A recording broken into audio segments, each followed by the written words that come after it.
So what we did at our company, and I got this idea from Alex Hermosi, is we went to all of our team and we said, try to replace yourself with AI. Try to replace. Did it work? Well, yeah, we're in the middle of it right now. Everybody's coming back with all these different ideas.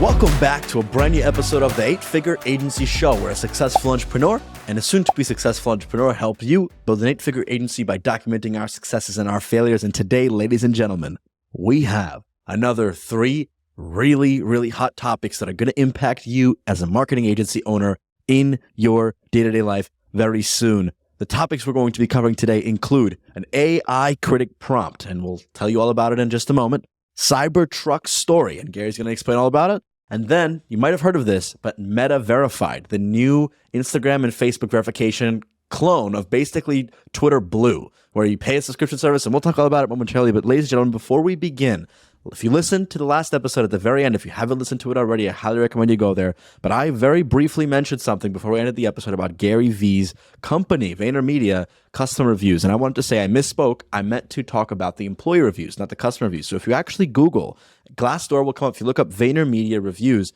a Glassdoor listing will come up, and they are rated about 3.5 stars as a company to work for. Gary, what's your take on this? I mean, for me, I'm like, Gary Vee preaches culture and this really great workspace, but to see a 3.5 rating for reviews of working at his company was a shock. Yeah, marketing is way easier than managing people and being a leader.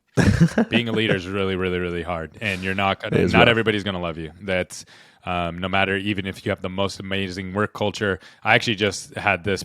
I just went through something similar where hired somebody that I was really close with and was a good friend and amazing talent.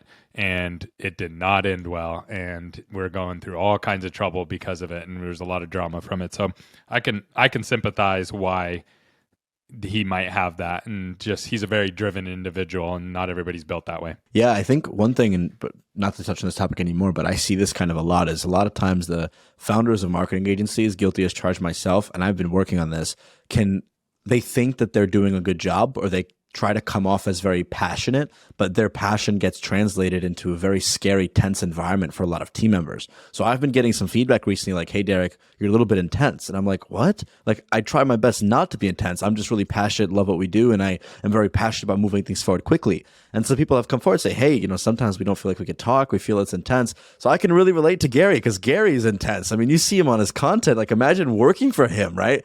I don't know. Well, some people love it, right? Like some people love the pressure cooker, and other people don't. So that's just the reality of it. But hey, Gary, our first story today. Let's dive right into it. AI critic prompt. What is that? I don't even what is that all about? Yeah, so you're gonna love this. This is gonna change the way that you use ChatGPT and future AI. So first of all, the reason that most people aren't successful with AI is because they don't know how to use the prompts. If you don't know how to use the prompts, then it's not going to work for you, okay?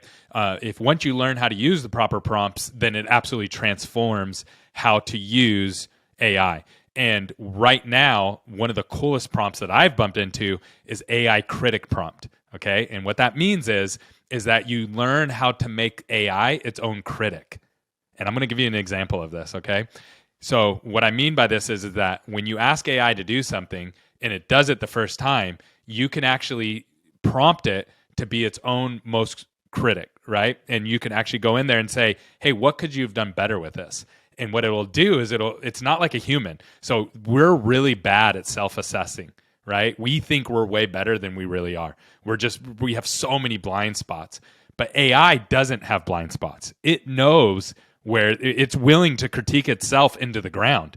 And so you can actually... No ego. Yeah, so it has no ego. So you can actually go into it and start using it against itself to get something excellent as an end result. So let me just show you an example here. Let me share my screen. So can you see that there? Yes. So I said, hey, write this into a compelling social media post, write a hot hook, and write it an 8th grade level, use emojis. I had an amazing, and this is all I gave it. I had the amazing privilege to host a 3-hour CE course on dental marketing at UCLA. We covered a ton of topics, and it was a highlight of my month. So here's the first one that it wrote for me. Not a great social media post. And I said, hey, AI, what could you improve about this post? and it gave me these. Make it more specific. Use proper grammar and punctuation. Use hashtags strategically. And I said, yes, let's do all three of those. For number one, here's the three things to make it more specific. And so I gave it all the things that I talked about at the talk at UCLA that I had. So then it came up with this. Okay, so a little bit better, right? Then I said, what could you improve about this post? And then it gave me three more things that it could improve about the post. And I said, great, let's do all three of those. And then it rewrote it again. And then I said, what could you improve about that? And then it gave me all of these again. And then finally I got the final post that I wanted to post. And this is what it looked like. But I didn't do any of the work, Derek. The AI did all the work by critiquing itself. That's insane. That just blew my mind. Like, I don't even know what to say. Now, let me ask you this. Did you manually write in, right? Like, what could you improve about this? But that's just like one line. You copy and paste it in there, or is there an AI bot that does that for you? No, I just ask it, what could you improve about this? You asked it. That's it, yeah. That blew my mind. That it's honestly a blew prompt. my mind. So I'll be transparent. I'm not using ChatGPT at all. So like, I need to get off this. You're crazy. Yeah, I don't know why I'm not doing it. I'm just do everything myself. I don't even think about it. I need to kind of get it to become second nature because I'm looking at how you're using it and how other people are using it. I don't think I'm using it. You have to use AI. I'm not. You have to go in and start using. So what we did at our company, and I got this idea from Alex Hermosi, is we went to all of our team and we said, try to replace yourself with AI. Try to replace. Did it work? Well, yeah, we're in the middle of it right now. Everybody's coming back with all these different ideas. So our marketing department came back and said, hey, I'm using these AI videos on landing pages instead of real humans. I'm A/B testing them.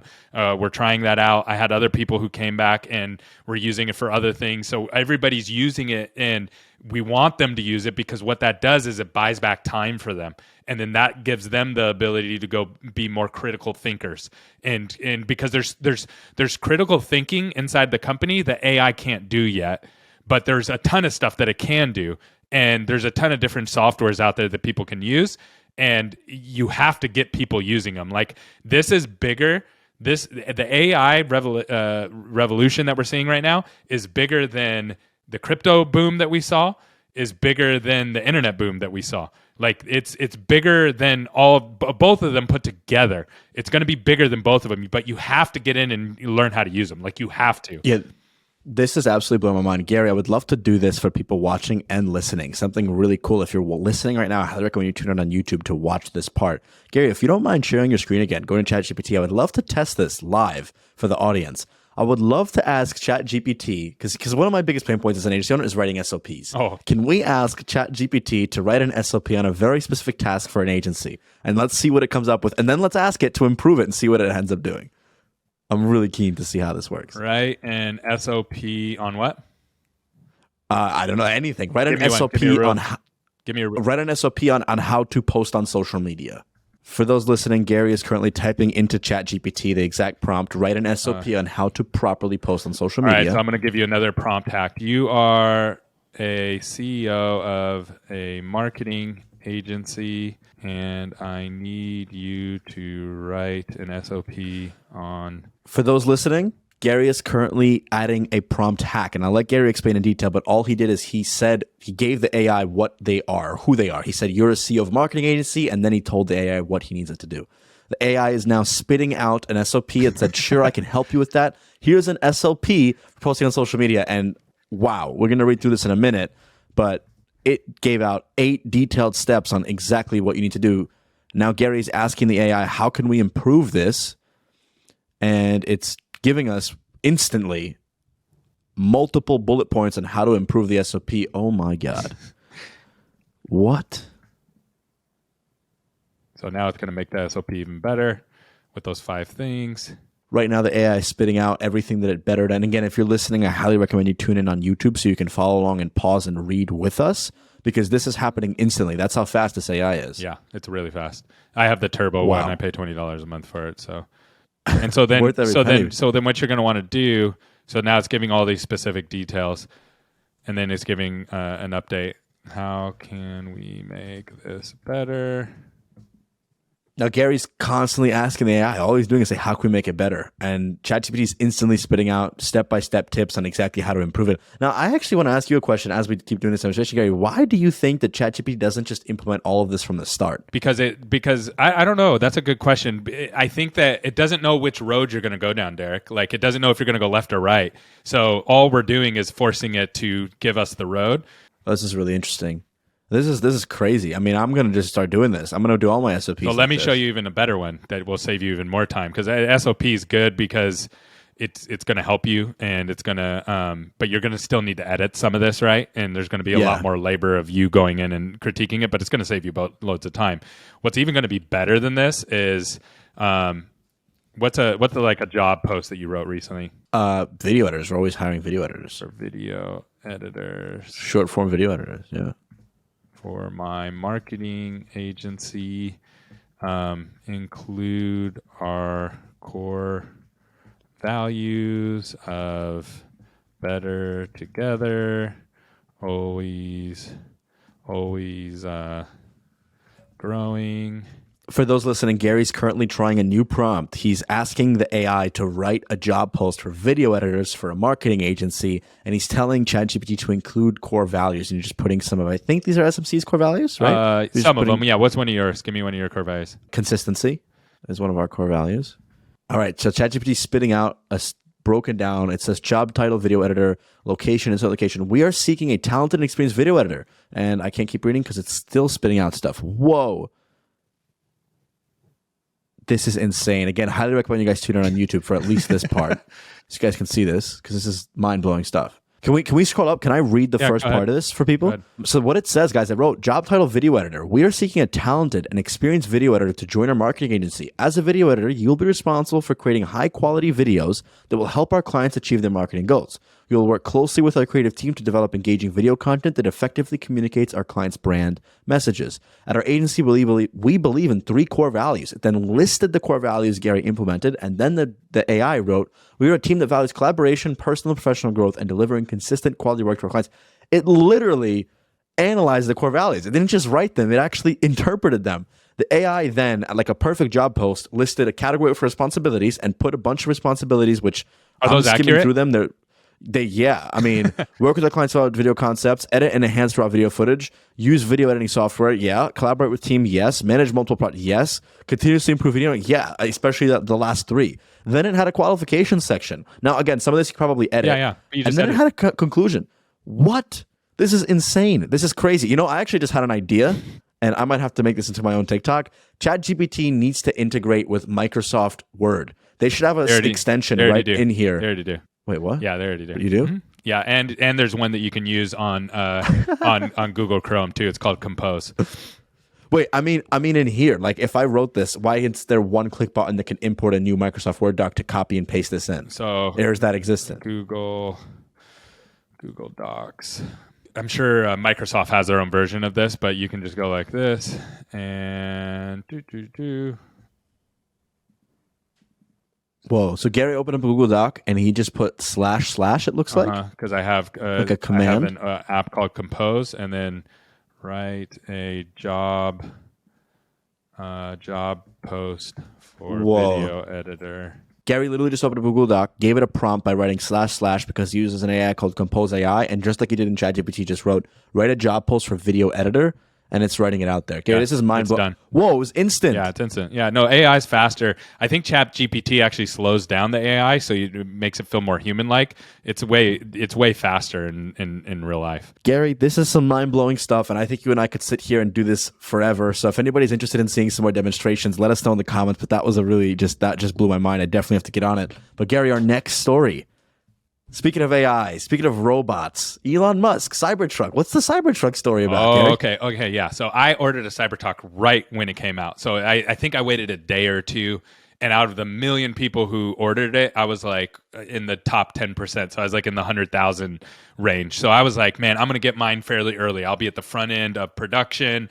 And that was in 2019. And they said 2020 or so, or they announced it in like 2018. It was supposed to get in 2019, something like that. Okay, I don't remember the exact dates. And it didn't come out. And then I was like, okay, it's going to come out next year, 2020. So then I I knew that it was going to come out, and I waited, and it didn't come out. So I had to get another car. So I was like, you know what? I'll lease the Plaid. So I got the Plaid, and I just put it on a 2-year lease, which was more expensive because they like to do 3-year leases. So I had to pay more money for the 2-year lease. And I said, that's fine. By the time that my lease is getting close to the end, it will be out. Well, we're now in 2023, and my lease is coming up, and it doesn't look like the Cybertruck's going to come out. And now I'm at the point where I'm like, you know what? I'm so sick and tired of this waiting for this. I'm going to end up going to another company. I'm going to start buying cars at another electric car company because now there's all these options. And I really want a Cybertruck. Like, that's the truck I want. But if they keep pushing it back, and I'm actually okay with somebody saying 2019 we're going to come out with it. Oh, whoops, it's 2020. I get it. It's super hard to build the first electric truck. It's super hard to build the factories for it, get the batteries. I get all that, and I can be patient. But being off by 4 years, 5 years, stuff like that, I'm just like, you know what, I'm done, and I'm willing to go try another company. And I never thought I would say that about Tesla because I really like Tesla, but I'm now, and Tesla got me to like electric cars as well.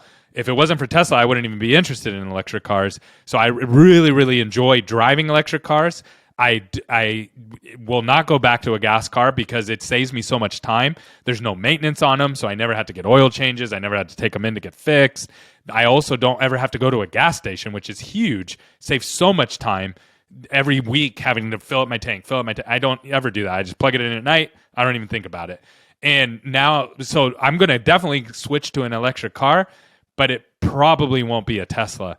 And so how do we tie this back into our agencies? Well, you can do really exciting stuff and talk about really exciting stuff, but if you're not careful, that exciting stuff can backfire on you if you're not careful on being able to fulfill your promises. It's all about expectations and communication. So I'm really glad you brought up this story because, I mean, the Cybertruck was so hyped up. Even if you remember back in the day when the Cybertruck was first announced on stage and like the first prototype, they had that whole ad thing where they threw the ball at the window and they said indestructible windows and it cracked. And people speculated that they did that on purpose as a marketing play. And I wouldn't be surprised. But it's all about expectations and how you communicate them. Clearly, they ruined your expectations. And I guess the moral of the story is don't pre-order a Tesla. I'm kidding. But hey, let me ask you this, and then we'll move on to our last story, Gary. I hear all these things about Tesla being really badly built. So they look good, the battery's good, but the build quality, like uneven door panels, doors that don't close all the way, damage or rusted parts. Like, have you experienced that at all? No, I think it's just that's just managing your expectations. I love all of my Teslas. They're tanks. Like, they don't break. They don't, like, they just keep going. Yes, is there little problems here or there? Like, really, like the door gap thing, I don't notice stuff like that. Now, if you're like a car enthusiast and you're like love cars or you pay attention to those kind of things, like I don't even notice things like that. And it's not really important to me. To me, I just look at the side of the car and go, does it look cool to me or not? And is it fast or not? The other thing that drives people nuts about Teslas are they're minimalist. Like, they're built with no buttons. I was just talking to a friend and they were like, it drives me nuts that there's no sunglass holders for them. You know, you buy a $100,000 car, there's nowhere to put your sunglasses. For me, I like the minimalist stuff, but I can understand why some other people might not like that. Building a car company, super hard. The least of my worries is like, your gap on this is like a centimeter bigger than it should be. I'm like, whatever. The car looks super sick. It drives super cool. They drive amazing. But again, now the competition's catching up. So now the competition has a lot of these technologies. They have a faster car. The one advantage that Tesla still has is that it has the universal charger. So I just watched it. I watched somebody just recently post online that they had the new Hummer, and the Hummer's pretty cool. And it's an electric Hummer. They just basically built a sick big Hummer, but it's electric. And then the guy goes to charge it, and he charges it for like 30 minutes at some charger, pays $20, and it only charged it 19 miles. And it's just like, yeah, you can't. That's not useful, right? Like, that's not a useful car. So you got to be careful on those kind of things still, I think. Gary, speaking of the competition catching up, we have our last story here about Meta's verified program. So Twitter Blue came out a little while ago, and now you could pay, I was looking into it today, about $11 a month or like $115 a year to get a little blue check mark on your Twitter. Everything that people go crazy for about the verification. And now, literally, like I think less than a week ago, Meta, Mark Zuckerberg, CEO of Meta, came out and said, hey, we are launching the Meta Verified program. So now on Instagram, is it just Facebook or is it Instagram and Facebook? It's both, yeah. It's both. You can get the verified badge. Gary, tell us all about it and why is this important for the marketing world? Well, as you noted earlier on in the show, that was actually started by Twitter. So Twitter came out with a different business model, and then now other people are starting to copy it. And the thing that I think that we can really learn about this is, number one, first, it's cool that you can get this now, and maybe where before you couldn't get it, but never be scared to be somebody who goes in and change the business model. You can approach the problem from a different angle. And that's exactly what Elon Musk did, is he went into Twitter and he said, all right, well, before you had to go through all these weird steps. They didn't really make sense to get verified. Some people got verified, some didn't. And there wasn't even any rhyme or reason. And it was on every platform was that way. TikTok's still that way. Like TikTok's just like so random. Like basically you have to know somebody inside of TikTok to get verified.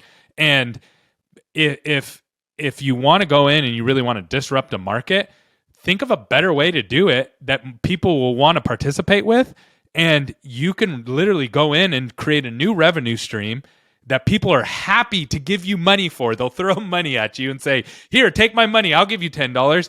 Where before it wasn't a revenue generator. Now it is a revenue generator. And the people actually like it better than the old way of doing it. So there's so many opportunities like that out there that if you just think of them first and say, what would people actually like better? And that they would throw money at me for.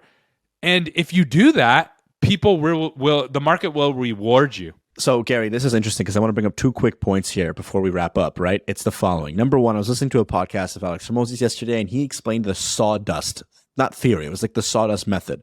So if you're like a lumber mill and you're cutting wood, you have a ton of wasted costs and material by the sawdust. This is the same thing. The sawdust is the verified checkmark. So Twitter didn't change anything except literally turn on monetization for something that they were already giving out. They made it simpler to acquire. $11 a month times 1 million people paying you is a lot of money every single month. And they don't do anything differently on the platform. Like they changed one line of code. Now, let me tell you this, and I'd love your take on this.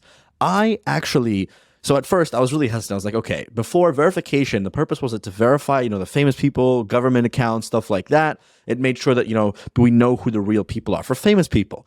The thing is, I thought that it would really oversaturate the verification and it would lose its value. But now, as somebody who uses Twitter nearly daily, no matter who it is, I still subconsciously relate that blue check mark with authority. So I see these random tweets from people who have no followers, but they say something valuable, and I'm like, oh, they must know what they're talking about because they have a blue check mark, even though they're paying $11 a month for it. Have you experienced the same thing? I don't really consume social media that way. So I don't go through that. I've tried to remove social media from my life because it takes away more than it adds. But I could see how other people would view it that way. I don't know. That's what I'm seeing it as. I guess for me, I think all social media platforms now should implement this because thinking through it logically, right? Not only is it more revenue, but it's going to possibly fight the big bot problem we have. Oh yeah. So like if every YouTube channel is verified, it solves the bot problem. Yeah. Yeah. Because if everybody in the comments is verified, I mean, the only thing is, can you be a bot who's verified and paying for it? Can you run a massive operation? No, because it has to tie. Because it's just you're tying it back to your ID. Like you can only have one. You need an ID. Yeah. So it can't. Yeah. It solves the bot problem, and they get paid to solve the problem. I think it's a little bit of a no-brainer. Solution here, guys, or the moral of the story, get paid to solve problems that you don't even know really kind of exist, right? Solve them. Be innovative. Don't be afraid to change your business model. Guys, if you liked this episode, consider leaving us a review on Spotify, Apple Podcasts. If you are still listening on audio only, I highly recommend you go on YouTube and you check out this episode because we did a full live AI demonstration, which was really cool, really unique, on-the-spot idea. If you like what you're listening to and what you're seeing, consider checking us out on TikTok, Instagram Reels, and YouTube Shorts. We post daily clip content out there. Some of our hottest channels are on TikTok, Instagram Reels, and YouTube Shorts. With that being said, guys, thank you so much for being here with us today on this lovely Wednesday, whenever you're watching it, and peace. Till next time.